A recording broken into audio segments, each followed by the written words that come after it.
My name is Tracey and I've included Blueprint for All in my will.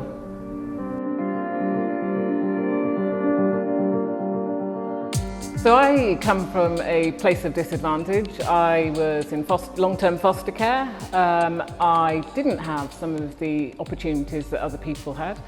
I did feel a sense of otherness. I was brought up in Oxfordshire. Let's just face it, there were not many people of non-white background within the schools that I was brought up in.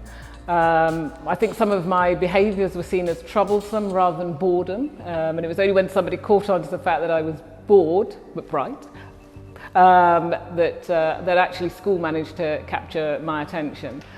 I didn't have any guidance on my career. I'd like to think that other people, as a result of the legacy that I have left, have a lot more access to information, to guidance, to mentoring, to people who care about where they're going to go with their lives and their careers.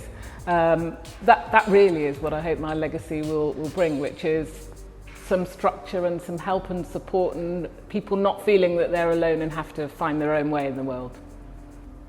When I'm thinking about my legacy, I think about what would I like to continue doing, and I think the key thing that I would like to think is that some of my money, not all of it, the children will inherit some, that some of my money was actually used to help other people to gain more advantage in life. And from that I mean gain more advantage from a point of disadvantage, so equity is what I'm talking about.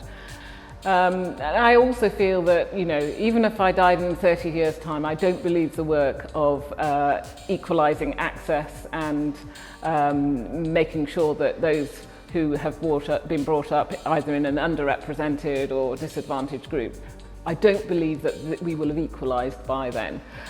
I'd love to think that we would. So I think the work has many, many years to run. I think it'll be, if you woke up in 100 years' time, it would still be doing some fantastic work. It may change its emphasis, but I do think that Blueprint for All will have a very long-term role to play.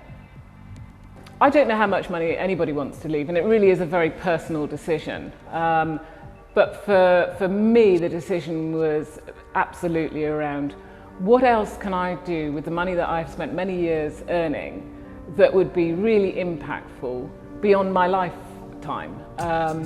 I'd like to think that there's a lot that I've done within my lifetime, but why stop there?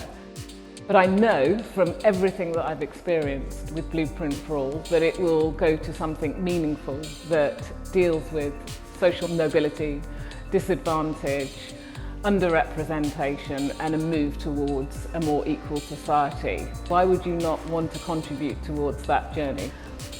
I would say to people who are considering leaving Blueprint for All in your will, firstly, stop thinking about it and write your will, and secondly, just think of the breadth of work that could be achieved by your doing so, and don't hesitate.